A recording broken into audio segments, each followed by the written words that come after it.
Hi everyone, ನಾನು ನಿಮ್ಮ Kannada Kori Prema. Welcome back to my channel. ಆತ್ಮೀಯ ವೀಕ್ಷಕರೇ, ಸಂಜೆ ಹೊತ್ತು ಪಾನಿಪುರಿ, ಮಸಾಲ ಪುರಿ, ಬೇಲ್ಪುರಿ ಅಂದರೆ ಯಾವ ಮಕ್ಳಿಗೆ ಇಷ್ಟ ಆಗಲ್ಲ.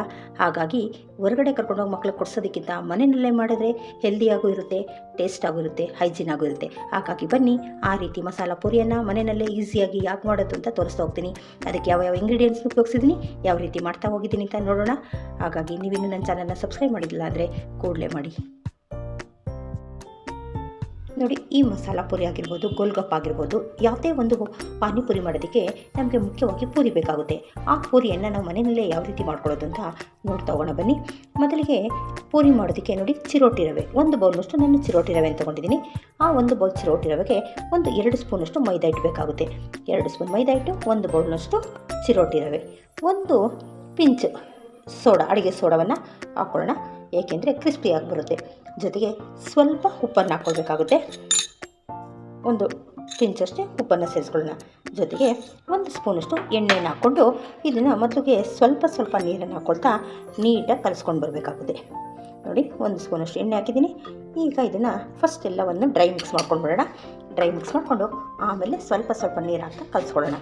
ಏಕೆಂದರೆ ಹೊರಗಡೆ ತರೋಕ್ಕಿಂತ ಪೂರಿಯನ್ನು ನಾವು ಮನೆಯಲ್ಲೇ ರೆಡಿ ಮಾಡಿಕೊಂಡ್ರೆ ಹೆಲ್ತಿಯಾಗಿರುತ್ತೆ, ಜೊತೆಗೆ ಟೇಸ್ಟಿಯಾಗಿರುತ್ತೆ, ಹೈಜೀನಾಗೂ ಇರುತ್ತೆ.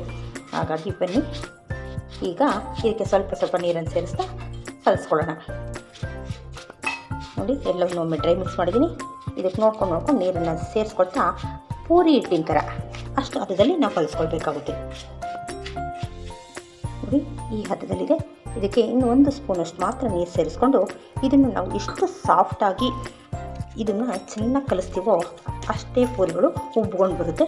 ನೋಡಿ, ಚೆನ್ನಾಗಿ ಮಿದಿಬೇಕು. ಈ ರೀತಿ ಚಪಾತಿ ಪೂರಿ ಹಿಟ್ಟು ಕಲಿಸ್ತೀವಲ್ಲ, ಆ ರೀತಿಯಾಗಿ ಕಲಸಿ ಇಡಬೇಕಾಗುತ್ತೆ.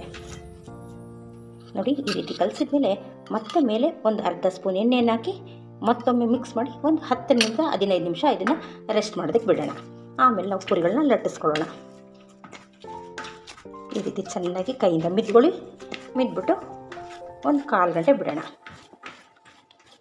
ಇದ್ರ ಮೇಲೆ ಒಂದು ಕ್ಯಾಪ್ ಕ್ಲೋಸ್ ಮಾಡಿ ಒಂದು 15 ನಿಮಿಷದ ನಂತರ ಯಾವ ರೀತಿ ಪೂರಿ ಮಾಡೋದು ಅಂತ ನೋಡ್ತೋಗೋಣ ಬನ್ನಿ. ಈ ಮಸಾಲ ಪೂರಿ ಮಾಡೋದಕ್ಕೆ ನಾನು ಯಾವ್ಯಾವ ಇಂಗ್ರೀಡಿಯೆಂಟ್ಸ್ನ ಉಪಯೋಗಿಸ್ಕೊಂಡು ಮಾಡ್ತಾಯಿದ್ದೀನಿ ಅಂತ ನೋಡೋಣ. ಮೊದಲಿಗೆ ನಾವು ಮಸಾಲವನ್ನು ರೆಡಿ ಮಾಡ್ಕೊಳ್ಳೋಣ. ಆ ಮಸಾಲ ಮಾಡೋದಕ್ಕೆ ನಾನು ಏನೇನು ತೊಗೊಂಡಿದ್ದೀನಪ್ಪ ಅಂದರೆ, 1-2 ಸ್ಪೂನಷ್ಟು ಎಣ್ಣೆ, ಜೊತೆಗೆ ದೊಡ್ಡ ಸೈಜಿನ 1 ಈರುಳ್ಳಿ, 2 ಟೊಮೊಟೊ, ನಿಮ್ಮ ಖಾರಕ್ಕೆ ಅನುಗುಣವಾಗಿ 4ರಿಂದ 5 ಮೆಣಸಿನ್ಕಾಯಿ, ನಿಮ್ಮ ಖಾರ ಇನ್ನೂ ಹೆಚ್ಚು ಬೇಕು ಅಂದರೆ ಇನ್ನೂ 1-2 ಗ್ರೀನ್ ಚಿಲ್ಲೀಸ್ನ ಹೆಚ್ಚಿಗೆ ತೊಗೊಳ್ಳಿ. ಮತ್ತು 1 ಗೆಡ್ಡೆಯಷ್ಟು ಶುಂಠಿ, 1 ಇಂಚಿನಷ್ಟು ಶುಂಠಿ, ಮತ್ತು 1 ಉಂಡೆಯಷ್ಟು ಬೆಳ್ಳುಳ್ಳಿ, ಕೊತ್ತಂಬರಿ, 1 ಬೌಲಷ್ಟು ಕೊತ್ತಂಬರಿ, 1 ಬೌಲ್ ಪುದೀನ, 2 ಚಕ್ಕೆ, 2ರಿಂದ 3 ಲವಂಗ. ಇಷ್ಟು ಪದಾರ್ಥಗಳನ್ನ ಉಪಯೋಗಿಸ್ಕೊಂಡು ಒಂದು ಮಸಾಲ ರೆಡಿ ಮಾಡ್ತಾಯಿದ್ದೀನಿ. ಈಗ ಬನ್ನಿ, ಯಾವ ರೀತಿಯಾಗಿ ಈ ಮಸಾಲನೆಲ್ಲ ಫ್ರೈ ಮಾಡ್ಕೊಳ್ಳೋದು ಅಂತ ನೋಡೋಣ. ನೋಡಿ, ಈ ಮಸಾಲ ರೆಡಿ ಮಾಡ್ಕೊಳ್ಳೋಕ್ಕೆ ನಾನು ಸ್ಟವ್ ಹಚ್ಚಿ ಒಂದು ಬಾಣಲಿ ಇಟ್ಕೊಂಡಿದ್ದೀನಿ. ಅದಕ್ಕೆ 1-2 ಸ್ಪೂನಷ್ಟು ಎಣ್ಣೆಯನ್ನು ಸೇರಿಸ್ಕೊತಾ ಇದ್ದೀನಿ. ಆ ಎಣ್ಣೆ ಸ್ವಲ್ಪ ಬಿಸಿ ಆಗಲಿ. ನೋಡಿ, ಎಣ್ಣೆ ಬಿಸಿಯಾಗಿದೆ. ಆಗ ನಾನು ತೊಗೊಂಡ್ರೆ ಚಕ್ಕೆ ಮತ್ತು ಲವಂಗವನ್ನು ಸೇರಿಸ್ಕೊತಾ ಇದ್ದೀನಿ. ಜೊತೆಗೆ ಅದ್ರ ಜೊತೆಲೇ ಶುಂಠಿ ಬೆಳ್ಳುಳ್ಳಿ ಸೇರಿಸ್ಕೊಂಡಿದ್ದೀನಿ. ಖಾರಕ್ಕೆ ಅನುಗುಣವಾಗಿ 4 ಹಸಿ ಮೆಣಸಿನ್ಕಾಯಿ ಹಾಕಿದ್ದೀನಿ. ಹಸಿ ಮೆಣಸಿನ್ಕಾಯಿ ಸ್ವಲ್ಪ ಫ್ರೈ ಆಗ್ತಾಯಿದೆ. ಈಗ ನಾನು ಒಂದು ದೊಡ್ಡ ಸೈಜಿನ ಈರುಳ್ಳಿಯನ್ನು ಸೇರಿಸ್ಕೊತಾ ಇದ್ದೀನಿ. ಇವೆಲ್ಲವನ್ನು ಚೆನ್ನಾಗಿ ಫ್ರೈ ಮಾಡ್ಕೊಳ್ಳೋಣ. ಈ ಈರುಳ್ಳಿ ಸ್ವಲ್ಪ ಫ್ರೈ ಆಗ್ತಾ ಇದ್ದ ಹಾಗೆ ಇದ್ರ ಜೊತೆಗೆ ನಾನು ತೊಗೊಂಡ್ರಂಥ 2 ಟೊಮೊಟೊಗಳನ್ನ ಸಹ ಸೇರಿಸ್ಕೊಂಡು ಇದು ಸ್ವಲ್ಪ ಸಾಫ್ಟ್ ಆಗೋವರೆಗೂ ಚೆನ್ನಾಗಿ ನಾವು ಫ್ರೈ ಮಾಡ್ಕೊಳ್ಳೋಣ. ನೋಡಿ, ಟೊಮೊಟೊ ಮತ್ತು ಈರುಳ್ಳಿ ಎಲ್ಲ ಸ್ವಲ್ಪ ಫ್ರೈ ಆಗಿದೆ. ಈಗ ನಾನು ತೊಗೊಂಡ್ರಂಥ 1 ಬೌಲ್ನಷ್ಟು ಕೊತ್ತಂಬರಿ ಮತ್ತು ಪುದೀನವನ್ನು ಸೇರಿಸ್ಕೊಂಡು ಮತ್ತೆ ಇದನ್ನೆಲ್ಲ ಇನ್ನೂ 1 ನಿಮಿಷಗಳ ಕಾಲ ಫ್ರೈ ಮಾಡ್ಕೊತೀನಿ. ನಿಧಾನವಾಗೆಲ್ಲ ಮಿಕ್ಸ್ ಮಾಡ್ಕೊಳ್ಳಿ, ಮತ್ತೊಮ್ಮೆಲ್ಲ ಫ್ರೈ ಮಾಡೋಣ.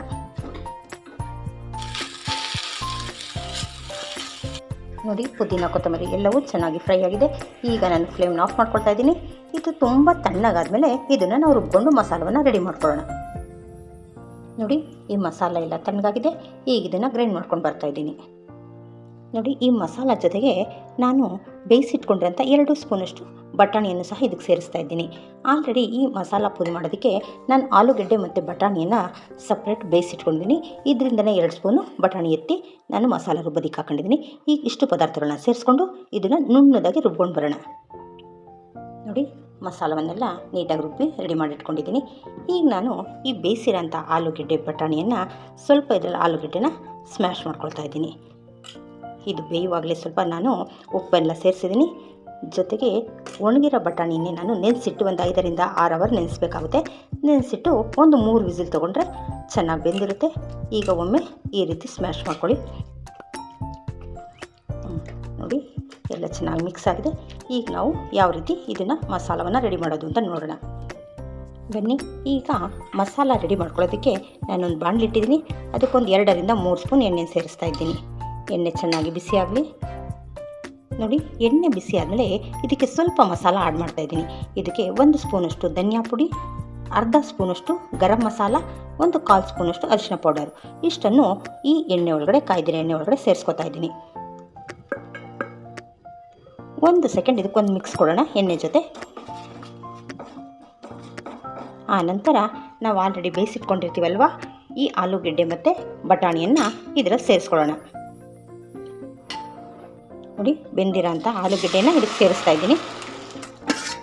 ಈಗ ಇದಕ್ಕೊಂದು ಮಿಕ್ಸ್ ಕೊಡೋಣ ಎಲ್ಲವನ್ನು ಸೇರಿಸಿ. ನೋಡಿ ಆಲೂಗೆಡ್ಡೆ ಎಲ್ಲವೂ ಚೆನ್ನಾಗಿ ಸ್ಮ್ಯಾಶ್ ಆಗಿದೆ. ಈಗ ಇದರಲ್ಲಿ ಸೇರಿಸಿದ್ದೀನಿ. ಇದಕ್ಕೆ ಒಳ್ಳೆಯದೊಂದು ಮಿಕ್ಸ್ ಕೊಟ್ಟಾದಮೇಲೆ ಈಗ ಮಸಾಲ ರುಬ್ಬಿಟ್ಕೊಂಡಿದ್ವಲ್ಲ ಅದನ್ನು ಸಹ ಸೇರಿಸ್ಕೊಳ್ಳೋಣ. ನೋಡಿ ರುಬ್ಬಿಟ್ಕೊಂಡಿರೋ ಮಸಾಲವನ್ನು ಅದರಲ್ಲಿ ಹಾಕ್ಕೊಳ್ಳೋಣ. ಇದಕ್ಕೆ ಹೆಚ್ಚೇನು ನೀರು ಸೇರಿಸೋದು ಬೇಡ. ಈ ಜಾರಿಗೆಲ್ಲ ಸ್ವಲ್ಪ ನೀರು ಹಾಕ್ಕೊಂಡು ಬಟಾಣಿ ಬೇಯಿಸಿರೋ ನೀರು ಇರುತ್ತಲ್ಲ ಅದನ್ನೇ ಹಾಕ್ಕೊಂಡು ಈಗ ಚೆನ್ನಾಗಿ ಒಂದು ಕುದಿ ಬರೋವರೆಗೂ ಕುದಿಸ್ಕೊಳ್ಬೇಕಾಗುತ್ತೆ. ನೋಡಿ ಈ ಒಂದು ಮಸಾಲಾಗೆ ನಾನು ಬಟಾಣಿ ಬೇಯಿಸುವಾಗಲೇ ಸ್ವಲ್ಪ ಉಪ್ಪನ್ನು ಹಾಕ್ಕೊಂಡಿದ್ದೆ. ಈಗ ಇನ್ನೊಂದು ಸ್ವಲ್ಪ ಅದಕ್ಕೆ ನೋಡ್ಕೊಂಡು ಹಾಕ್ಕೊಳ್ಳಿ, ಎಷ್ಟು ಅಗತ್ಯ ಇರುತ್ತೆ ಅಷ್ಟು ಹಾಕ್ಕೊಂಡು ಈಗ ಒಂದು 2ರಿಂದ 3 ನಿಮಿಷ ಈ ಮಸಾಲವನ್ನು ಕುದಿಸ್ಕೊಳ್ಳೋಣ. ನೋಡಿ ಆಗಲೇ ಒಳ್ಳೆ ಕಲ್ಲರು, ಒಳ್ಳೆ ಸ್ಮೆಲ್ ಬರ್ತಾಯಿದೆ. ಮಸಾಲ ಪೂರಿ ವಾಸನೆ ಈ ಮಸಾಲ ಕುದಿಯೋವಾಗಲೇ ಬರ್ತಾ ಇರುತ್ತೆ. ನೋಡಿ ಈಗ ಮಸಾಲ ಚೆನ್ನಾಗಿ ಕುದ್ದಿದೆ. ಈ ಟೈಮಲ್ಲಿ ನಾವು ಫ್ಲೇಮ್ನ ಆಫ್ ಮಾಡ್ಕೊಳ್ಳೋಣ. ನೋಡಿ ಒಂದು 2ರಿಂದ 3 ನಿಮಿಷ ಕುದಿಸಿದ್ರೆ ಸಾಕಾಗುತ್ತೆ. ಈಗ ರೆಡಿಯಾಗಿದೆ. ಈಗ ಫ್ಲೇಮ್ನ ಆಫ್ ಮಾಡಿಕೊಂಡು ನೆಕ್ಸ್ಟ್ ಯಾವ ರೀತಿ ಮಾಡೋದಂತ ನೋಡೋಣ ಬನ್ನಿ. ನೋಡಿ ಈ ಹಿಟ್ಟನ್ನು ಕಲಸಿ ಒಂದು 20 ನಿಮಿಷ ಆಗಿದೆ. ಈಗ ಮತ್ತೊಮ್ಮೆ ಮಿದ್ದುಕೊಂಡು ಇದನ್ನು ಪೂರಿಗಳನ್ನ ಮಾಡ್ಕೊಳ್ಳೋಣ. ನಾವು ಚಪಾತಿಗೆ ಎಷ್ಟು ತೊಗೋತೀವೋ ಅಷ್ಟು ಹಿಟ್ಟನ್ನು ತೊಗೊಂಡ್ರೆ ಸಾಕಾಗುತ್ತೆ. ನೋಡಿ ಈ ಸೈಜಿನ ಹಿಟ್ಟು ತೊಗೊಂಡು ನೀವು ಚಪಾತಿ ಯಾವ ರೀತಿ ಲಟ್ಟಿಸ್ತೀರೋ ರೌಂಡ್ ಶೇಪಲ್ಲಿ ಆ ರೀತಿ ಲಟ್ಟಿಸ್ಕೊಳ್ರಿ. ನೋಡಿ ಈ ರೀತಿ ಚಪಾತಿ ಶೇಪಲ್ಲಿ ಹಾಕ್ಕೊಳ್ಳಿ. ಸ್ವಲ್ಪ ತೀರ ತೆಳು ಬೇಡ, ಮೀಡಿಯಮ್ ಸೈಜಲ್ಲಿ ಚಪಾತಿ ಥರ ಹರ್ಕೊಂಡು ಆಮೇಲೆ ಈ ಥರ ಯಾವುದಾದ್ರು ಒಂದು ಬಾಕ್ಸಿಂದು ವಾಟರ್ ಬಾಟಲ್ ಕ್ಯಾಪು ಯಾವುದಾದ್ರು ಡಬ್ಬಿಗಳು ತೊಗೊಂಡು ಈ ರೀತಿ ಕಟ್ ಮಾಡ್ತಾ ಬನ್ನಿ.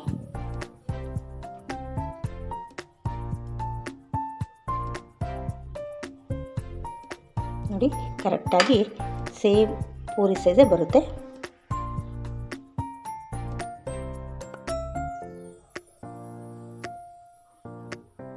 ನೋಡಿ ಈ ರೀತಿ ಸೈಡಲ್ಲಿ ಎಕ್ಸ್ಟ್ರಾ ಇರೋದನ್ನ ತೆಗೆದ್ರೆ ನಮಗೆ ಕರೆಕ್ಟ್ ಸೈಜಲ್ಲಿ ರೆಡಿ ಆಗುತ್ತೆ. ಈಗ ನಾವು ಪೂರಿಗಳನ್ನ ಮಾಡ್ಕೊಳ್ಳೋಣ. ನೋಡಿ ನಾನು ಆಲ್ರೆಡಿ ಎಣ್ಣೆ ಕಾಯ್ದಿಕ್ಕಿಟ್ಟಿದ್ದೀನಿ. ಈಗ ನಾವು ಮಾಡಿಟ್ಕೊಂಡಿರೋಂಥ ಪೂರಿಗಳನ್ನ ಒಂದೊಂದಾಗಿ ಬಾಣಲೆಯಲ್ಲಿ ಸೇರಿಸ್ತಾ ಹೋಗೋಣ. ನೋಡಿ ಎಷ್ಟು ಚೆನ್ನಾಗಿ ಉಬ್ಬಿ ಬರುತ್ತೆ.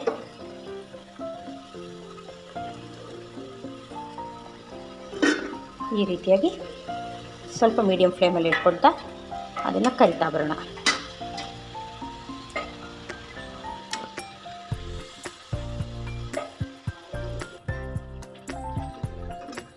ನೋಡ್ತಾ ಇದ್ದೀರಲ್ಲ, ಇದನ್ನು ಗೋಲ್ಡನ್ ಬ್ರೌನ್ ಬರೋವರೆಗೂ 2 ಕಡೆ ಈ ರೀತಿ ತಿರುಗಿಸ್ತಾ ರೋಸ್ಟ್ ಮಾಡಿಸ್ಕೊಳ್ಳೋಣ. ನೋಡಿ ಈಗ 2 ಕಡೆ ಒಳ್ಳೆ ಕಲರ್ ಬಂದಿದೆ. ಈಗ ನಾನು ಇದನ್ನು ತೆಗೆದಿಟ್ಕೊಳ್ತಾ ಇದ್ದೀನಿ. ನೋಡ್ತಾ ಇದ್ದೀರಲ್ಲ, ಇಷ್ಟು ಫ್ರೈ ಆದರೆ ಸಾಕು. ಈ ರೀತಿಯಾಗಿ ತೆಗೆದು ಇಟ್ಕೊಳ್ಳೋಣ.